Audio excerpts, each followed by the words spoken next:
I was born 7 miles from Bob Marley, and I knew him when I was a boy.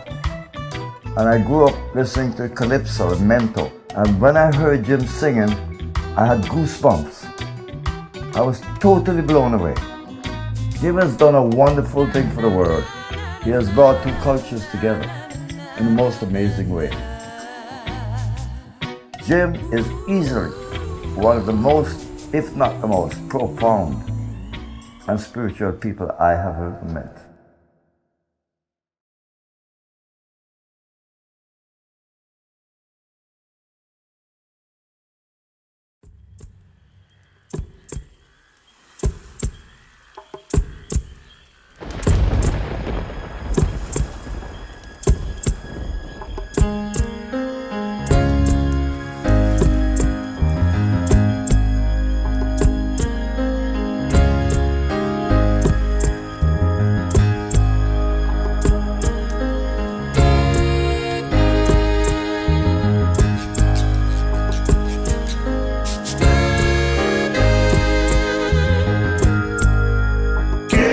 Change the world.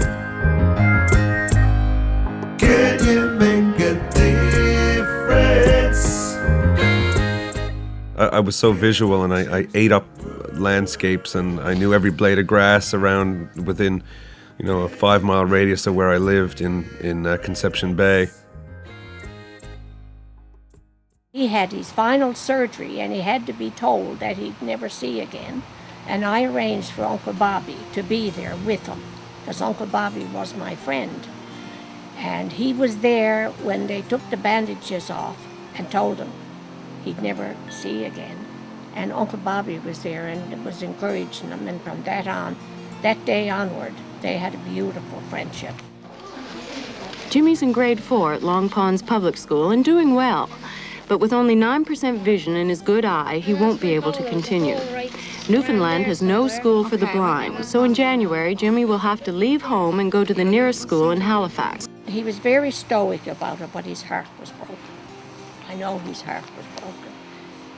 Very, very stoic. And he encouraged the other children. We all went to the airport. There was about 12 children, and they all had to hold hands. It would tear the heart out of you, and I called it a blind chain of courage.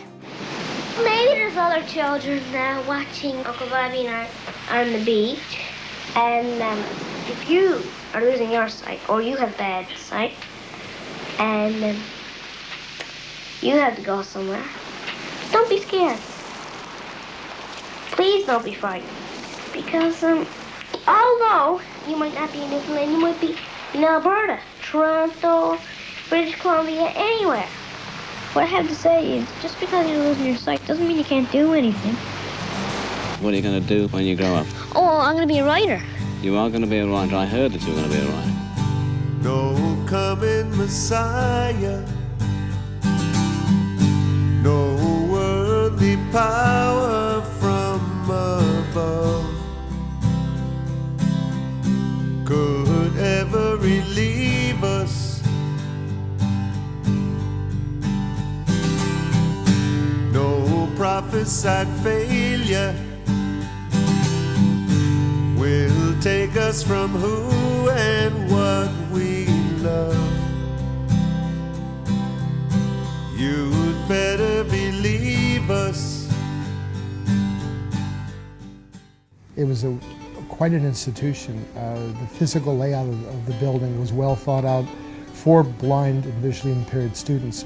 We were told that he was coming and that he had recently lost his sight and that he was going to join us, and he became one of the family right away, and we were like brothers and sisters. We lived together, we played together, we ate together, we cried together. It wasn't like going to a regular school. We were just so much more attached than that because we were with each other all the time. We would be out on the playground and we would be playing, and then a kid from out in the public would come in and play on our playground, and they were the outsiders. I'm on the outside. looking in, and I know where I've been. There's a light in the window, but I'd rather stay out in the cold.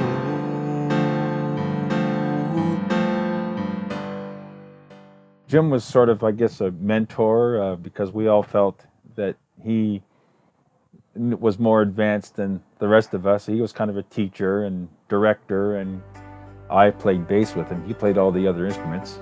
I think what was really unique about him was his imagination. He took it to another level. Come on, people, let's get